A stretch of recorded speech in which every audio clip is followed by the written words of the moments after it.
Hey guys, DIY Maniac here. I thought I'd post a little review on my new Dewalt DCR015 work radio.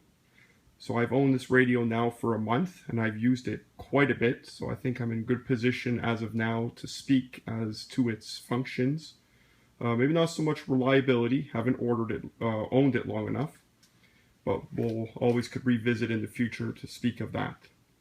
So I've been looking for a while for a work radio. I was looking both at this Dewalt as well as Bosch.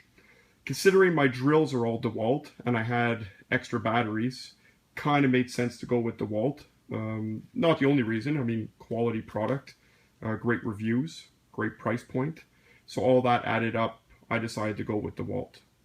What's nice with this model, this is the new generation, so it's a bit smaller as compared to the older generation. Functions and features pretty much all remain the same. So what you have in this radio is your AM, FM, as usual, as well as auxiliary input for your MP3 players or your phones.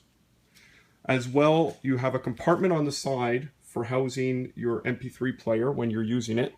You could open that up.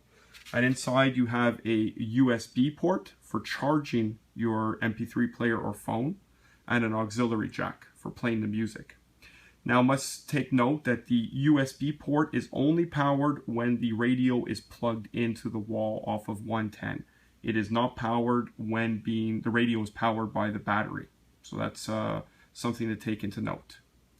One thing I will say about the compartment, might be okay for a smaller MP3 player. It's not going to fit iPhone 6 or your larger Android-based phones. The compartment's just not big enough. So what I'm doing is I'm using a small cheap MP3 player that I'll permanently keep in there for my music. Get a 16 gigabyte flash drive and have the MP3 player loaded with music and just keep it in there. So that's the compartment on the side. On the other side of the radio, we have two 110 plugs, receptacles, which obviously are only powered when the radio is plugged in. And we have our power cord. It's about 6 feet long, so it gives you some good length. In the back of the radio, we have an antenna that folds down out of the way when not in use to protect it from damage, which then easily flips up, and you could position any way you like to get best reception. In the back here, you have your compartment for your battery. Now, this particular radio runs off of your 20 volt and 12 volt batteries, the thinner kind, the lithium ions.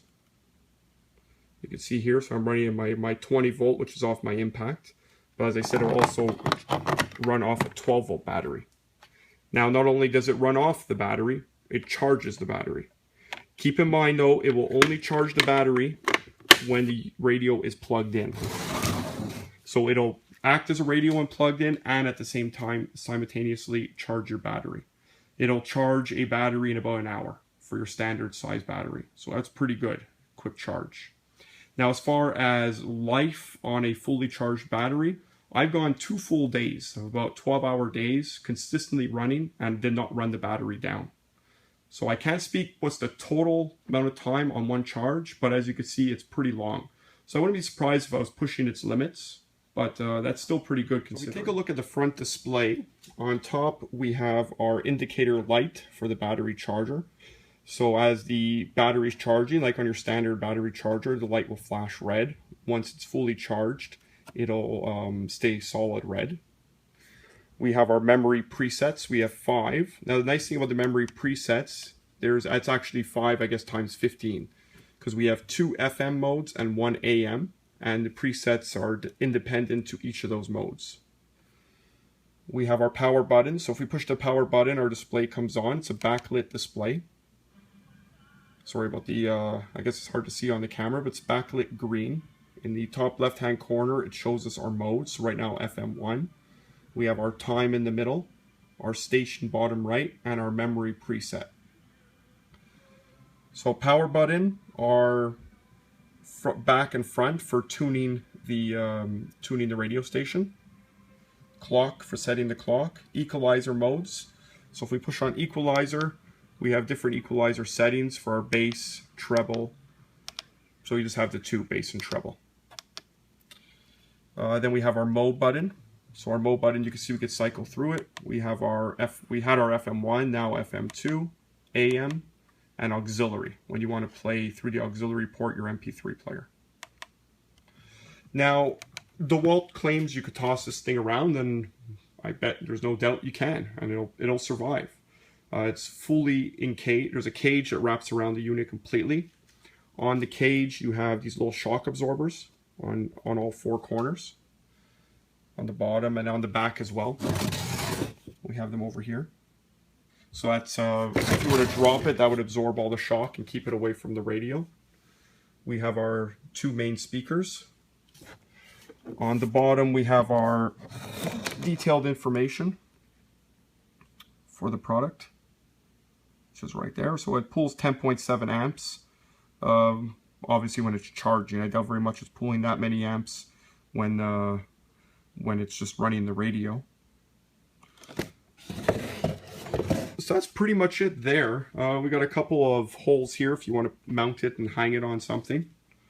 I love this radio. I've taken it everywhere. I've taken it to the park with the kids playing games. I've taken it camping, in the garage when working, in the backyard when working. So this thing comes with me everywhere, and I'm just in love with it. It's small, compact size. The older generation was nice. It had pretty much all the same features, but it was bigger. It was a little more cumbersome. This one's much nicer and lightweight for carrying around. So I don't see any issues as far as how much space it takes in the back of a vehicle or inside the camper. So that's pretty much just a quick review. I wanted to walk you guys over it if anyone was interested in getting it. They do have two models. So this is the model, like I said, that will run off and charge lithium-ion batteries. They have another model that will run off and charge the old NiCad batteries, which I do have, but lithium-ion is for my Impact, which is my newer drill, and I will be buying a new hammer drill, which will be lithium-ion too. So it only made sense to go with this style radio, with this radio with that style charger for the lithium-ion. So that's it, guys. Hope you enjoyed the video. Feel free to leave any comments if you have any questions regarding it, in case there's anything I left out. I'm sure there is. And keep looking forward for new videos, as I'll be putting up some, hopefully some more often. Thank you very much, guys.